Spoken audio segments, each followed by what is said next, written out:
નમસ્કાર, આપનું હાર્દિક સ્વાગત છે એજ્યુકેશન ગુજરાતીમાં. આજે આપણે ધોરણ 6ના સંસ્કૃત વિષયનો 8મો પાઠ જન્મદિનોત્સવ આ પાઠનું સ્વાધ્યાયપોથીનું સંપૂર્ણ સોલ્યુશન વિડીયો માધ્યમ શીખવાનું છે. ચેનલ પર નવા આવે ચેનલ સબસ્ક્રાઈબ લો, વિડીયોમાં લાઈક શકો. પહેલો પ્રશ્ન, નીચે આપેલા પ્રશ્નોના સાચા જવાબ માટે યોગ્ય વિકલ્પ પસંદ કરો. ચલો, કોણે નવું વસ્ત્ર ધારણ કર્યું છે? જે ધારાએ. બીજો પ્રશ્ન, અસ્થિ શબ્દનો અર્થ થાય છે શું? તો કે છે. ત્રીજો પ્રશ્ન, મિષ્ટ વત્તા અન્નમાં શબ્દનો સંધિ જોડો. તો મિષ્ટાન નમ. ચોથો પ્રશ્ન, ધારાના શિક્ષિકા કોણ છે? તે છે સુજલાબહેન. પાંચમો પ્રશ્ન, ધારા વીણા વાગીની કિંવદતી જવાબ છે મહોદયા પ્રાર્થના સભામાં આવો. છઠ્ઠો પ્રશ્ન, ગ્રંથિસ્થી શબ્દનો અર્થ થાય છે ગૂંથે છે. સાતમો પ્રશ્ન, મમતા કયા વૃક્ષના પાંદડાઓથી તોરણ ગૂંથે છે? તો આંબો. આઠમો પ્રશ્ન, ધારા કેટલામાં વર્ષમાં પ્રવેશે છે? તો 11માં. નવમો પ્રશ્ન, વીણાબહેન અને સુજલાબહેન ધારાને શું આપે છે? આશીર્વાદ. દસમો પ્રશ્ન, સદૈવ શબ્દની સંધિ છોડો. તો સદા વત્તા ઇવ. બીજો પ્રશ્ન, ખાલી જગ્યા પૂરો. પહેલી છે ધારાયા જન્મદિનમ અસ્તિ. બીજું, ધારા મિષ્ટાનમ વિદ્યાલય આનયંતી. ત્રીજું, મમતા તોરણ ગ્રંથંતી. ચોથો પ્રશ્ન, પ્રગટાવે છે માટે સંસ્કૃત શબ્દ છે પ્રગ્વાલયંતી. પાંચમું છે ચિરંજીવી થાવ લાંબુ જીવો. સંસ્કૃત શબ્દ છે ચિરંજીવની. પ્રશ્ન નંબર ત્રીજો, નીચે આપેલા વિધાન ખરા છે ખરા નિશાની ખોટા નિશાની કરીને જણાવું છું. પેલું, ધારાનો આજે શાળામાં પ્રથમ દિવસ છે, વિધાન ખોટું છે. બીજું, માતા ધારાને નવા વસ્ત્રો આપે છે, વિધાન ખોટું છે.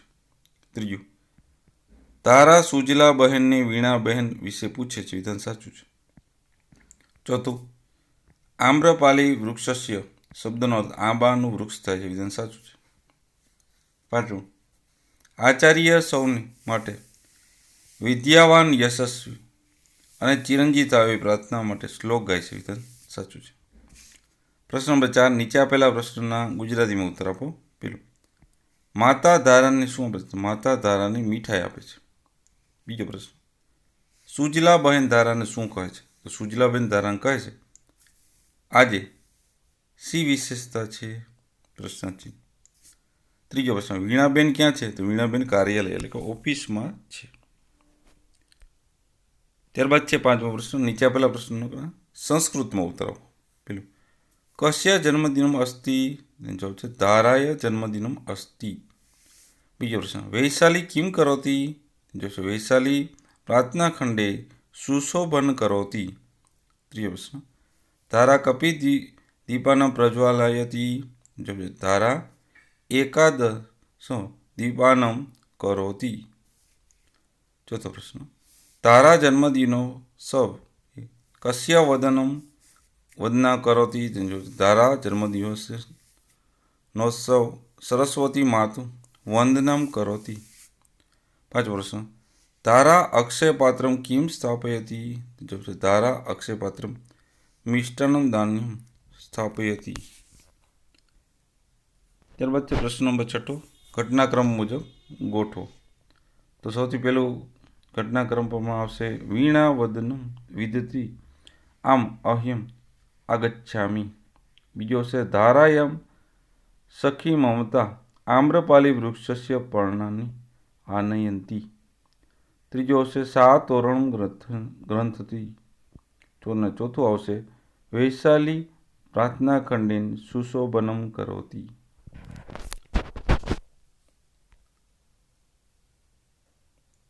પ્રશ્ન નંબર 7, નીચેના વાક્ય કોને કહે છે? પેલું, અધમ કિમ વિષય? તો સુપના ભગિની વદતી ધારા કથતી. બીજું, મહોદયં કૃપયા પ્રાર્થનાસભાયામ આગચ્છતુ ધારા વદતી વીણા ભગિની કથયતી. ત્રીજું, વીણા ભગિની કૃતુ અસ્તિ ધારા વદતી સુજલામ કથયતી. ચોથું, અદ્ય મમ જન્મદિનસ્ય અસ્તિ ધારા વદતી સુજલામ કથયતી. પાંચમું, આમ અહમ અગચ્છામિ વીણા વદતી ધારા કથયતી. પ્રશ્ન નંબર 8મો, નીચેના પદનું મોટેથી ઉચ્ચારણ કરો ને જોઈને લખવાનું છે. જન્મ દિનોત્સવ. આમ્રપાલી વૃક્ષસ્ય મિષ્ટાન્નમ એકાદશ દીપાનમ અભિનંદનમ પ્રજ્વાલયતિ મુષ્ટિદાનમ્યમ નૂતન વસ્ત્રમ. પ્રશ્ન નંબર 9, પાઠમાંથી ક્રિયા આધારિત શબ્દો શોધીને લખો. તો દદાતી, આનયતિ, અસ્તિ, પૃચ્છયતિ, ગચ્છતિ, પશ્યતિ, સ્થાપયતિ, પ્રજ્વલયતિ, વિચરતિ, ભવતિ, ગાયતિ, ભવન્તુ, અભિવતિ, વદંતી, કરોતિ, આગચ્છતુ. પ્રશ્ન નંબર 10, નીચેના શબ્દોના સમાન શબ્દ આપો. સમીપે, સમીપે, નૂતન, નવીન, ભગિની, સ્વસા, ગૃહમ, ભવનમ, વિદ્યાલય, પાઠશાલા, પર્ણમ, પત્રમ, દિનમ, દિવસ. પ્રશ્ન નંબર 11, વિરોધી શબ્દ લખો. નયતિ, આનયતિ, તત્ર, અત્ર, નૂતનમ, પુરાણમ, આનયતિ, નયતિ, સમીપમ, દૂરમ, અદ્યમ, સ્વમ, અંતે, આરંભે, આગચ્છામિ, ગચ્છામિ. બીજું, જન્મદિન અસ્તિ, જન્મદિનમ વત્તા અસ્તિ, શિક્ષિકાસ્તિ, શિક્ષિકા વત્તા અસ્તિ, શુભાશીષમ, શુભ વત્તા આશીષમ, અતીવ, અતિ વત્તા યુ, સદૈવ, સદા વત્તા યુ, મિષ્ટાન્નમ, મિષ્ટ વત્તા અન્નમ. પ્રશ્ન નંબર 13, ઉદાહરણ પ્રમાણે કતૃ વડે પ્રશ્ન વાક્ય બનાવો. પેલું, તસ્ય વાટિકા નદી તટે અસ્તિ. તસ્ય વાટિકા કતૃ અસ્તિ. બીજું, રફીકમ ગૃહ ગચ્છતિ. રફીકમ કતૃ ગચ્છતિ. મીનાયામ માતુલ ગૃહમ સિદ્ધપુરમ નગરે અસ્તિ. મીનાયામ માતુલ ગૃહમ કતૃ અસ્તિ. હર્ષ ગૃહસ્ય સમીપે ક્રીડતિ. હર્ષ કતૃ ક્રીડતિ. માલામ શાલામ ગચ્છતિ. માલા કતૃ ગચ્છતિ. પ્રશ્ન નંબર 14, ઉદાહરણ મુજબ વાક્ય બનાવો. તો સુરેશ મંદિર ગચ્છતિ જયેશ. તો અપી મંદિર ગચ્છતિ. સુધા પુસ્તક પઠતિ. મનોરમા અપી પુસ્તક પઠતિ. જાનકી કારયાન ચાલતી. જનક અપી કારયાન ચાલંતી. શિક્ષક ગીતમ ગાયતી. છાત્ર અપી ગીતમ ગાયતી. તો આજ આપણા પાઠના સ્વાધ્યાય પોથી સોલ્યુશન. જોતા રહો એજ્યુકેશન ગુજરાતી ચેનલ. શીખતા રહો. Thank you. આભાર.